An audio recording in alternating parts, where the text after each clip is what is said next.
Hai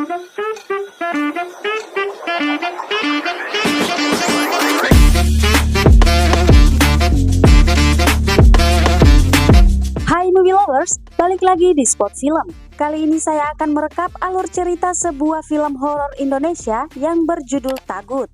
Menceritakan seorang santriwati yang amat sangat mengagumi sosok Abah yang merupakan tokoh padepokan yang memiliki banyak kesaktian. Kesaktian seperti apa, Min? Mau tahu jawabannya? Tonton videonya sampai habis. Vamos!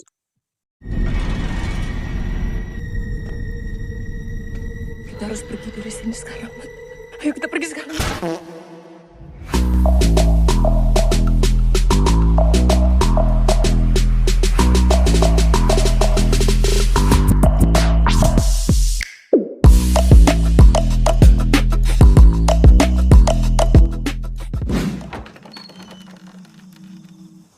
Abah, Diawali seorang murid padepokan bernama Lingga yang menemukan mayat sang guru ialah Abah Mulia yang tergeletak begitu saja di kebun jagung belakang padepokan. Bah, Sehari sebelum kematian Abah, kita akan diperlihatkan pekerjaan yang beliau lakoni, yang ternyata si Abah ini adalah orang sakti yang dapat menyembuhkan segala macam penyakit, termasuk penyakit melarat karena duit. Atut rutut saujarku. Bisa saya minta lebih, Bah? Sudah disiapkan tumbalnya. Saking saktinya, si Abah banyak sekali yang menggemarinya dan ingin menjadi sakti seperti dirinya. Salah satunya ialah Ainun yang merupakan santriwati.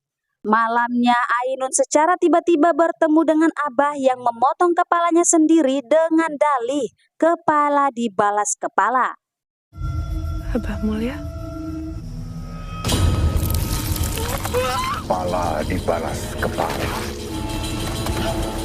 Tentu saja hal tersebut hanyalah halusinasinya si Ainun. Setibanya di pondok, Ainun mendapat kabar kematian si Abah. Siapakah yang membunuh si Abah? Kita akan tahu di akhir cerita. Sebuah fakta terungkap saat Uwa yang merawat Ainun sejak kecil mengatakan si Abah yang baru saja meninggal itu adalah bapaknya si Ainun. Kenyataan ini ia sembunyikan atas permintaan almarhumah ibunya. Besoknya Ainun bersama kedua temannya ialah Rin dan juga Bagas mengunjungi kediaman Abah bermaksud untuk melayat.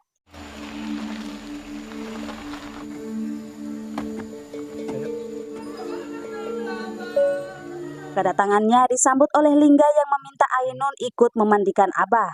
Kok Ainun boleh ikut mandiin Abah? Mungkin mazhabnya beda. Saat dikubur terlihat semua warga desa menangisi kepergian si Abah. Dan anehnya bukannya diazanin layaknya ajaran Islam, Linggah malah membacakan mantra pada jasad si Abah. Usai memakamkan Abah, Ainun diajak Linggah ke padepokan. Sementara Rin dan Bagas dititipkan pada Ajeng, istri ketiga Abah. Ikut saya. Kok kita malah nginep sih? Tapi lebih baik nggak usah lama-lama di sini. Singkat cerita, saat akan sholat di musola, Bagas dibuat heran dengan kondisi musola yang memprihatinkan. Belum lagi kedatangan Linggah yang melarangnya untuk azan. Sampai di sini kita sudah bisa berpikir ada yang aneh di desa ini. Tanpa azan, Bagas tetap melanjutkan niatnya untuk sholat. Namun ketika saat sholat, dirinya kerap diganggu oleh sosok Abah. Sami Allah liman hamidah. Subhana rabbiyal akbar wa bihamdi. Parahnya, tiba-tiba saja arah kiblatnya berubah yang mengarah pada kuburan si Abah yang terletak di belakang musola tersebut. Malamnya Ainun kembali dan tanpa memberi salam ia pun langsung masuk ke kamarnya yang kemudian diikuti Rin. Sementara Bagas dibuat penasaran oleh sebuah kamar dan tiba-tiba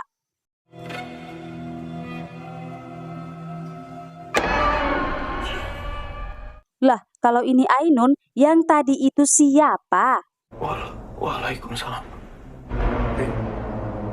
Tadi kamu gak sama Ainun? Ainun kemudian buru-buru masuk kamar untuk mempelajari kitab yang ia bawa dari padepokan. Katanya kitab itu menyimpan semua rahasia kesaktian Abah. Kembali ke kamar yang dipenasari Bagas barusan, yang ternyata kamar tersebut adalah kamarnya Rahmat, anak dari istri keduanya si Abah. Malamnya Ajeng mendapat gangguan saat tidur. Siapa itu? Ada Abah. Mat, kita harus pergi dari sini sekarang, Mat. Ayo kita pergi sekarang. Berpindah ke sisi lain terlihat Ainun sedang menjalani ritual yang mana semua kesaktian Abah akan dipindahkan ke Ainun.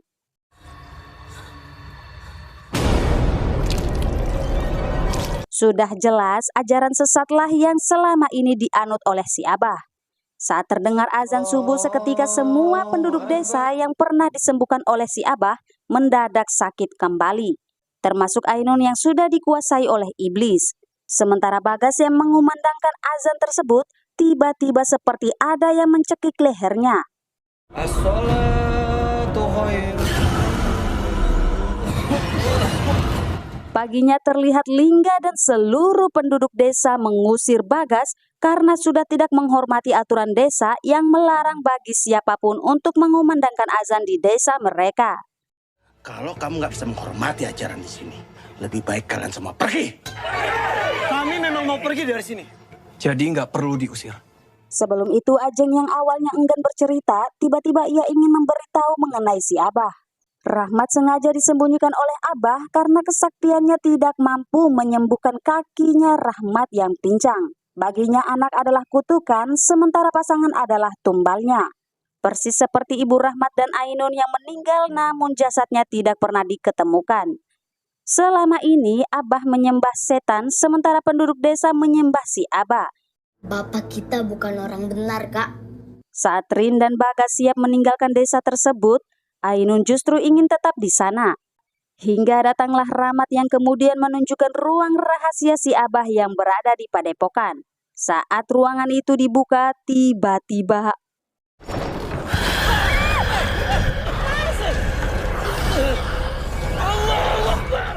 sementara itu di luar Ainun mulai mengaplikasikan ajaran Abah yang diturunkan kepada dirinya. Saat itulah penduduk desa berbondong-bondong meminta disembuhkan. Menyadari desa itu berbahaya, Rin dan Bagas segera ingin meninggalkan desa terkutuk tersebut. Sementara Rahmat dan Ajeng yang sudah duluan meninggalkan rumah mereka justru bertemu dengan Ainun yang kerasukan. Kita kembali ke masa sebelum Abah meninggal. Saat itu kedoknya dalam menyembah setan diketahui oleh Ajeng. Untuk menjaga agar rahasianya tetap aman, Abah berniat membunuh istri ketiganya itu.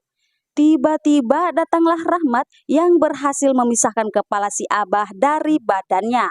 Hal tersebut Rahmat lakukan hanya ingin menyelamatkan ibu yang sudah merawatnya itu. Itulah alasan si Abah yang mendatangi Ainun sebelum meninggal. Ia meninggalkan pesan yang berbunyi kepala dibalas kepala, yang artinya Ainun akan membalaskan kematian si Abah dengan memenggal kepala si Rahmat. Namun hal tersebut berhasil digagalkan oleh Ajeng yang mati-matian menyelamatkan Rahmat. Singkat cerita, berbekal kitab si Abah, mereka kini mengetahui cara membunuh atau mengusir setan yang sedang menguasai Ainun saat ini. Satu-satunya cara ialah hanya anak dari keturunan si Abah saja yang bisa membunuhnya. Itulah mengapa Rahmat mampu membunuh si Abah yang sakti itu. Dan artinya Rahmat harus membunuh Ainun agar bisa memutuskan tali kesesatan ini. Pasti ada cara yang lain.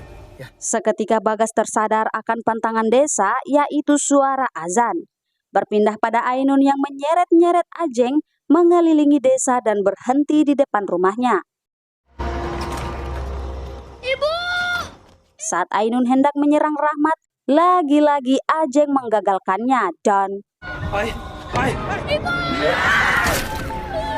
kemudian si Ainun ini diikat dan dalam keadaan terikat sekalipun dirinya mampu menghilangkan nyawa si Lingga.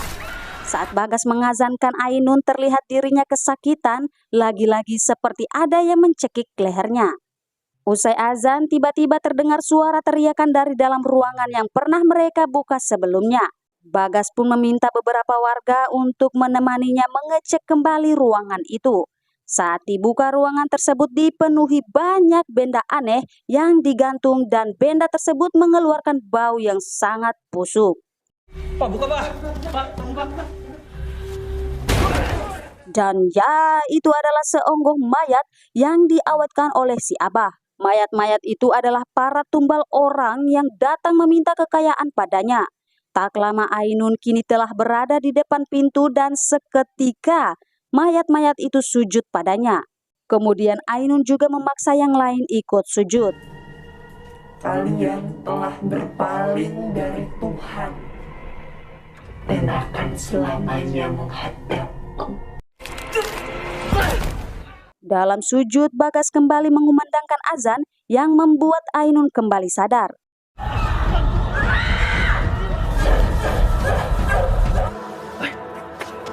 Kemudian Bagas mengajak seluruh penduduk desa untuk sholat tobat berjamaah. Rin yang tidak ikut sholat karena sedang berhalangan, dirinya melihat Ainun kembali kerasukan. Si Ainun kemudian mencekik Rin dan tak lama ia pun tersadar kembali sebab Ainun lebih percaya Tuhan daripada setan yang merasukinya. Sehingga membuat setan itu lenyap dari tubuhnya si Ainun. Besoknya semua yang mati pun dievakuasi termasuk jenazah Abah yang dimakamkan kembali sesuai syariat Islam. Kemudian Bagas menitipkan kitab terkutuk itu pada Uwa untuk diberikan kepada kiai agar dilenyapkan di muka bumi ini. Film pun berakhir dengan Ainun dan Bagas yang memilih tinggal di desa tersebut untuk mengajarkan kembali ajaran-ajaran Islam pada penduduk desa. Pesan yang dapat kita ambil dari film ini ialah siapapun yang menyekutukan Allah sesungguhnya telah berbuat dosa yang sangat besar, amal pahalanya terhapus sehingga menjadi sia-sia dan dosalah semata-mata yang ia miliki. Nauzubillah. Sampai di sini saja dulu alur cerita film kali ini. Sehat selalu dan sampai jumpa di alur cerita film selanjutnya.